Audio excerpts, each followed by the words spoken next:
Bonjour tout le monde et bienvenue au podcast Les vraies affaires zéro bullshit. Ici Roch Cholette. Merci d'être avec nous encore maintenant. Je vous invite tout de suite à partager le podcast. Ça ferait notre affaire, ça nous aiderait, ça envoie de bons signaux à YouTube. Et partagez donc sur vos médias sociaux et aussi inscrivez l'indice que je vais vous donner dans les commentaires sous le podcast sur la chaîne Les vraies affaires zéro bullshit. Vous pourriez gagner 100 $. Vous pourriez aussi gagner 100 $ si vous partagez une publication que l'équipe Les vraies affaires zéro bullshit ont publiée sur Facebook. Parce qu'on va atteindre notre chiffre magique de cette semaine, 3000 abonnés. Et ça, en vous abonnant, ça nous aide. Et en partageant cette publication sur Facebook, vous risquez aussi de gagner un 100 $ additionnel.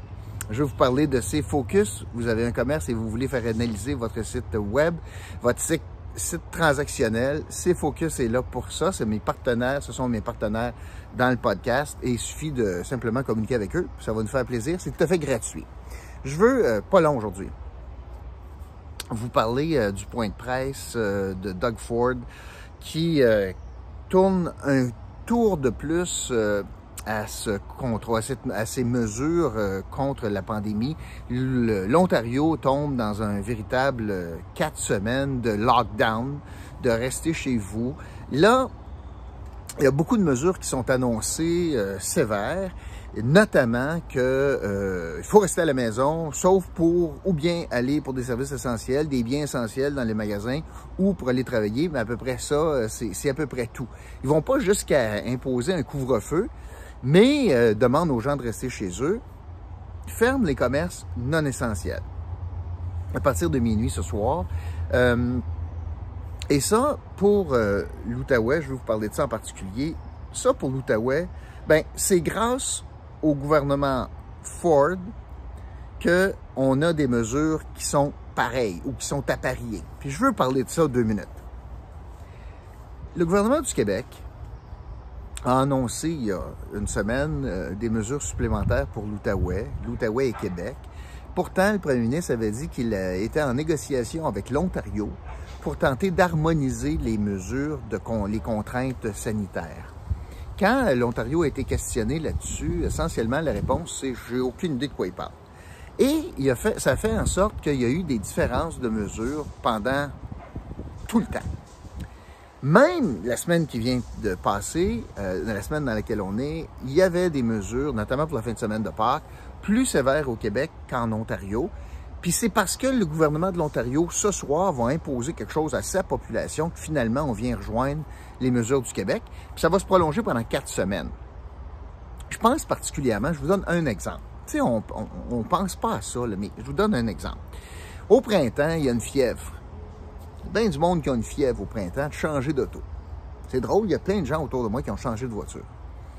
Bien, on a fermé les concessionnaires auto au Québec. Puis, dans la grande fin de semaine de Pâques, mis à part le dimanche, les concessionnaires auto étaient ouverts en Ontario. On a déjà de la misère à convaincre les gens de rester au Québec pour acheter des voitures. On a déjà de la misère à rapatrier cette clientèle-là. Puis c'est des gros montants, là. Pas une paire de jeans, là. C'est des gros montants. Ça fait vivre bien du monde de l'industrie de l'automobile. Bien, pendant plusieurs jours, on a eu un déséquilibre dans le marché où est-ce que tu étais capable d'aller visiter une voiture dans un concessionnaire ontarien alors qu'ils étaient fermés au Québec. Puis ça, il n'y a personne qui a dit un mot, même pas notre chambre de commerce, encore moins Mathieu Lacombe qui se pète les bretelles pour parler de la motion de l'Outaouais puis la région frontalière puis à Voidon.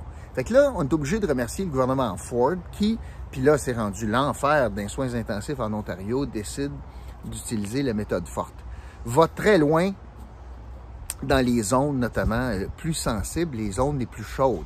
Puis utilise les zones les plus chaudes en Ontario pour parler des mesures de vaccination particulières. Je comparerais, si je me fie là aux données actuelles, je comparerais les régions les plus chaudes en Ontario, région de Toronto et de Peel, à la région de Québec et de Gatineau. Qu'est-ce que le premier ministre a annoncé, notamment pour ces régions-là, le premier ministre de l'Ontario? Imaginez ça, vous. Il va déployer des cliniques mobiles de vaccination pour vacciner tout le monde qui a 18 ans et plus dans les régions les plus chaudes. Imaginez ça, là. Puis qu'à la grandeur de la province, c'est 55 ans et plus. On n'est pas là au Québec, là. Mais pas pantoute. J'y reviens. Alors, en Ontario, dans les régions chaudes, on va aller vacciner jusqu'à 18 ans. Pourquoi c'est différent? C'est ça, je comprends pas. Comment ça se fait? C'est de la science, pas de la politique, là. C'est de la science. Comment est-ce qu'on peut avoir de la science qui dit pas la même chose si t'es à Gatineau ou si t'es à Ottawa? Expliquez-moi ça. C'est la même science. Puis parce qu'on est dans des régions chaudes, en Ontario, on va vacciner à partir de 18 ans. Pour revenir au vaccin du Québec, je trouve ça encore épouvantable. Le gouvernement a annoncé donc que les mesures étaient disponibles à partir de 55 ans. Si tu prends, sans rendez-vous, si tu prends l'AstraZeneca. Alors, on fait passer des gens de 55 ans à 60 ans, notamment en Outaouais, plus rapidement, s'ils acceptent de prendre quelque chose qui est controversé. Mais je ne comprends pas pourquoi. Il est-tu sécuritaire ou il ne l'est pas? Puis, parce que s'il l'est, pourquoi donc on dit, ben, si tu veux passer devant la file, tu vas prendre un vaccin qui est l'AstraZeneca? Je comprends pas ça. Je le comprends dans le fond.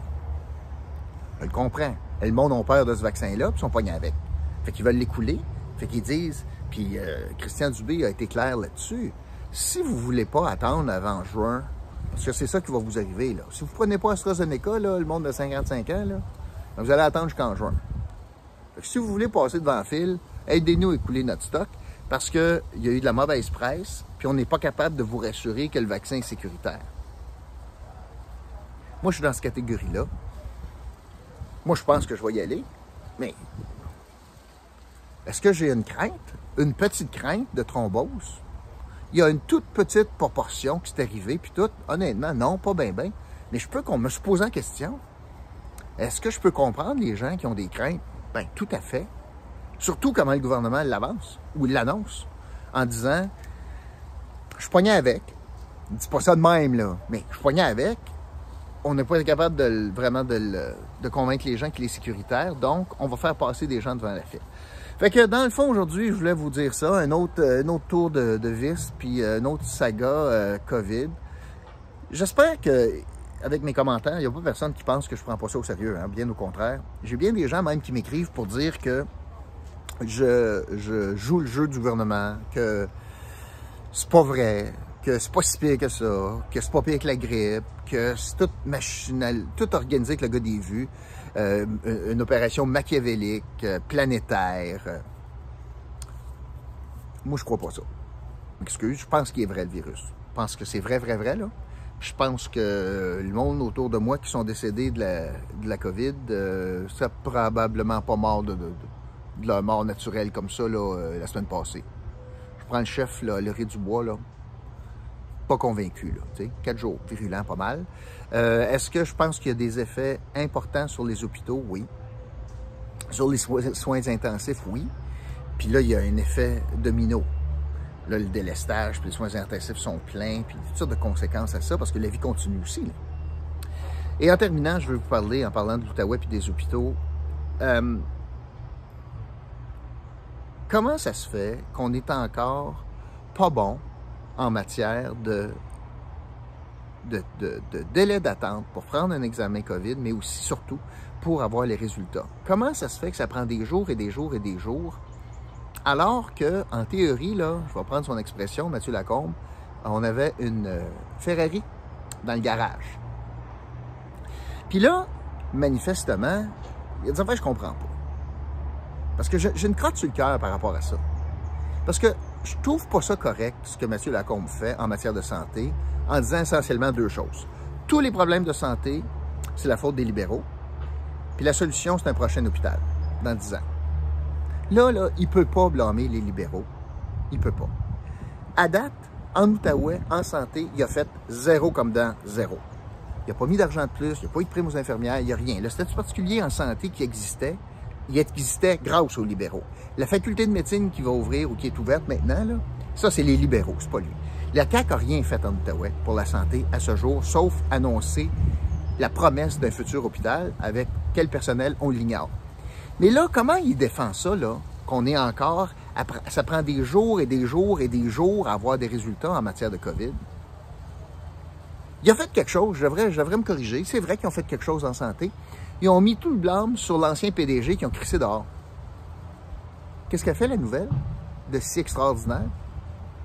Est-ce qu'on a moins de troubles au CHSLD Lionel Aymon?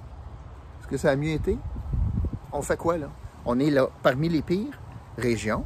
On a aussi parmi les pires bilans en matière de délai pour obtenir les résultats. Puis, je n'ai pas regardé encore, mais on était la pire région en matière de taux de vaccination. Puis, le ministre avait défendu ça, lui, en disant, bien, c'est normal. L'Outaouais, on a moins de vieux. Fait que prenez votre mal en patience. Alors, autant qu'il déchirait sa chemise pour dire que la santé, c'était de la merde en Outaouais à cause des libéraux, autant qu'il assume zéro, là. Trouvez-vous qu'il assume quelque chose? Trouvez-vous qu'il dit, ça n'a pas de bon sens les délais en Outaouais, puis je vais régler ça? Non. Ça, je voulais vous dire. Ben dommage. Ben dommage. Alors, aujourd'hui, l'indice du jour, ça sera Ford, Doug Ford, l'indice du jour, parce que le premier ministre de l'Ontario est très inquiet, resserre les mesures, puis grâce à lui, c'est lui qui vient d'harmoniser, malheureusement pour l'Ontario, bien sûr, là, les mesures, puis ça va durer quelques jours, harmoniser les mesures de contraintes sanitaires avec le Québec. Alors aujourd'hui, l'indice du jour, c'est Ford, comme dans Doug Ford. Merci beaucoup tout le monde. Je vous retrouve bientôt pour un autre podcast, Les vraies affaires, zéro bullshit. Salut!